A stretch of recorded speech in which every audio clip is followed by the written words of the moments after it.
Good morning, my fellow Indian people, to Home Minister and to Prime Minister, to the Home Minister, to the Prime Minister, for the Home Minister, for the Prime Minister.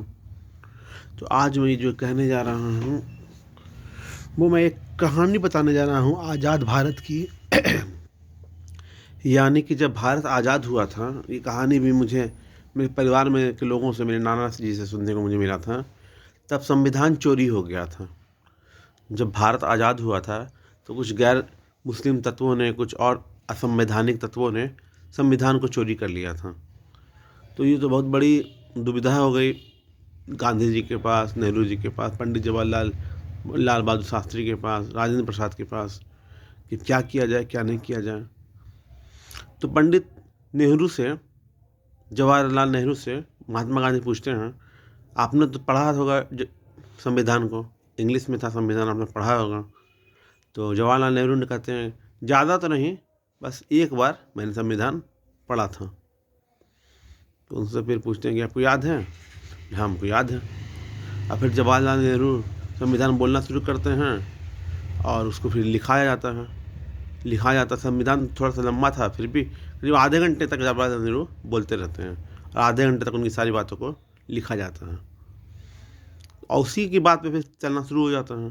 कुछ time ऐसा भी बीतता है जब संविधान खो जाता है तो वो मिल भी जाता है। संविधान को वापस पाया जाता है तो देखा जाता है कि comma by comma, full stop by full stop जो जवाहरलाल नेहरू ने बोले हैं वो कॉमा फुल स्टॉप तक संविधान से मिल गया है। ये थी पावर एजुकेशन की, ये थी पावर इलेक्शन की, और ये थी पावर डिटर्मिनेशन की। तो ऐसा पढ़ा लिखा लर्निंग व्यक्ति आज और कहाँ। राजेंद्र प्रसाद के बारे में कहा जाता है, लाल बहादुर शास्त्री के बारे में कहा जाता है कि ये लोग एक कोस पूरे नदी को पार करके जाया करते थे पढ़ने के लिए। बस धोती और चप्पल में निकलते थे, धोती को मोड़ के सर पे पगड़ी बना लेते थे और फिर चप्पल को खोल के अपने पास सर में रख लेते थे और पूरा पूरा नदी पार करके जाते थे पढ़ने के लिए और नदी पार करके आते थे पढ़ने के लिए। इतनी गहरी लगन जिस व्यक्ति को शिक्षा या किसी के प्रति भी हो जाएगी। मैं आपको विवेकानंद की कहानी बताता हूँ। विवेकानंद जब शुरू शुरू में रामकृष्ण परमहंस के पास आए तो उन्हें रामकृष्ण परमहंस ने कहा, क्या तुम देवी को देखना चाहते हो? मैं तुम्हें साक्षात काली की दर्शन करा दूंगा। तो बोले कि मैं काली का दर्शन क्या क्या करूँगा, मुझे कुछ, आप उसके बदले मुझे कुछ पैसे दे देंगे तो मेरी कुछ ज़रूरतें पूरी हो जाएगी। क्योंकि उस समय विवेकानंद के पास पैसे नहीं हुआ, उस समय पैसे नहीं थे। तो रामकृष्ण परमहंस हंसने लगते हैं, बोलते हैं कि तुम पैसे मांग रहे हो, मैं तुम्हें देवी की दर्शन कराना चाहता हूँ। तो अच्छा, तुम, रामकृष्ण परमहंस ने वो देख लिया था, वो विवेकानंद के कपार पे, उन्होंने ललाट पे वो देख लिया था, ये मेधा इसी काली सी, मेरा ये सूरवीर है और ये अभी दबा हुआ है, जैसे कि मेरे साथ भी हो रहा है। तो रामकृष्ण परमहंस ने ये देख लिया था। उन्होंने कहा, ठीक है, तुमको माँ काली का दर्शन करा देंगे, तुम उनसे पैसा मांग लेना। तो बस फिर क्या था, स्वामी विवेकानंद को 6 बजे रात्रि को रामकृष्ण परमहंस ने बुलाया। रामकृष्ण परमहंस से मिलने के लिए स्वामी विवेकानंद चल दिए। जब वो आवाहन करते हैं देवी का और देवी आ जाती है तो देवी का वो ममतामय स्वरूप, वो करुणामय स्वरूप देख करीब करीब आधे घंटे तक स्वामी विवेकानंद बस देवी को निहारते ही रहते हैं, देवी को निहारते ही रहते हैं। अब बस देखते ही जाते हैं। वो माता का ना शरीर देखते हैं, ना बच्चा स्थल देखते हैं, ना मुंडमाल देखते हैं। वो बस माता की करुणामयी आँखों को ही देखते जाते हैं, आँखों को ही देखते जाते हैं।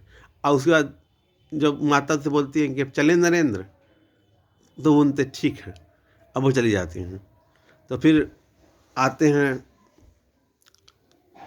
रामकृष्ण परमहंस, वो बोलते हैं आर्थिक स्थिति के बारे में माता से मांग लिया, कुछ पैसे मांग लिए माता से, कुछ बुद्धि मांग ली, कुछ मांग ली।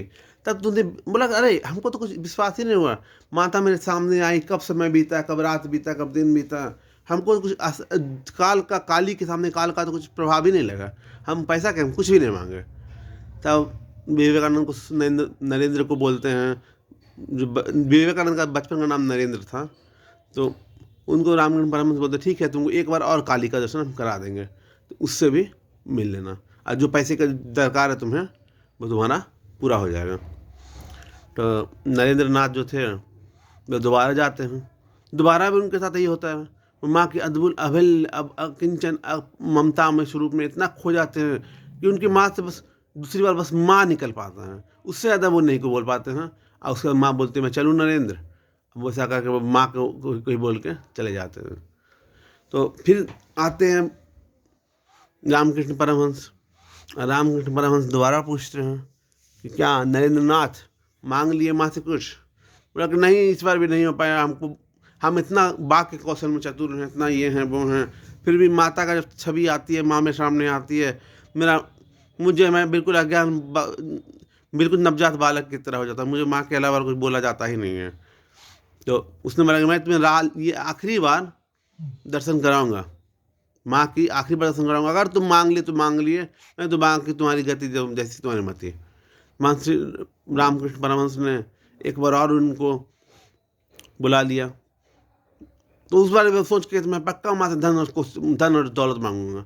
जैसे ही वो माँ के पास गए हैं, उनसे अल्टीमेट बुद्धि और अल्टीमेट मेधा का उन्होंने वर मांग लिया कि मेरी मेधा शक्ति इतनी तीव्र हो जाए कि मैं दुनिया में जो करूँ मेरा नाम हो और युगों युगों तक मेरा नाम किया जाए। माँ तथास्तु बोल के अंदर ध्यान हो गए।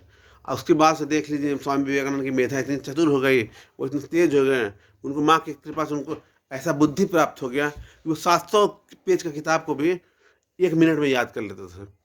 वो 700 पेज की किताब को भी 1 मिनट में याद कर लेते थे। और उन्होंने जीरो पे बोलना शुरू किया, तो जीरो पर उन्होंने लगातार 7 दिनों तक न्यूयॉर्क में भाषण देते रहा।